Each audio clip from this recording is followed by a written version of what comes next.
की तिरुवन्नमलाई या जागी शोणाचलपतीचं देऊळ होतं, ते यवनांनी उद्ध्वस्त केलं होतं. बराच काळ तसंच ती उद्ध्वस्त स्थितीतच ते पडून होतं. रघुनाथ नारायण हनुमंत्यांनी ते पुन्हा बांधलं, अर्थात महाराजांच्या अनुज्ञेनं बांधलेलं आहे. आणि त्या परिसरातले अन्य काही देवळांची नावं दिली आहेत. त्यांची पूजा अर्चा बंद पडल्या होत्या, कारण उघड आहे, राजवट इस्लामी होती. पूजा अर्चा करणार, उत्सव करणार, लोकांचे त्या राज्यकर्त्यांच्या डोळ्यावर येणार आणि ते देऊळ पाडून टाकणार. त्याच्यापेक्षा आपलं मंदिर बंद करून ठेवलेलं बरं, म्हणजे कदाचित वाचेल. पण आता परिस्थिती बदलली होती आणि त्यामुळे त्या मंदिरांमध्ये पूजा अर्चा पुन्हा चालू करण्यात आल्या. त्याला पुष्टी देणारा एक पुरावा आहे.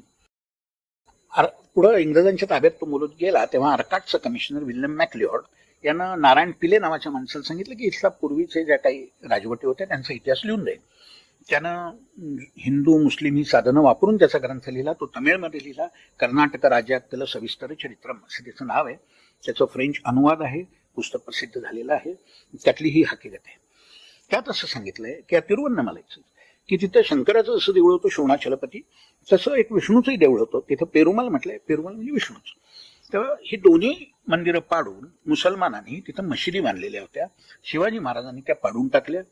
त्यापैकी जे शोणाचलपतीचं देऊळ होतं, शंकराचं देऊळ होतं, तिथं परत मंदिर बांधण्यात आलं. म्हणजे त्यानं हेही लिहिलंय की पूर्वीच्या नायक राजांनी त्या मंदिराचा बांधलेला जो सभामंडप होता, म्हणजे पुढचा भाग होता, तो तसाच होता, तो काही पाडलेला नव्हता.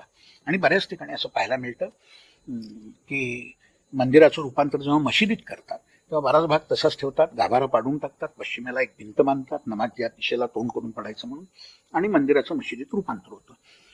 मराठ्यांच्या राजवटीत अशा काही मंदिरांचं ज्यांचं मशिदीत रूपांतर झालं होतं त्यांचं पुन्हा मंदिरात रूपांतर करण्यात आलं.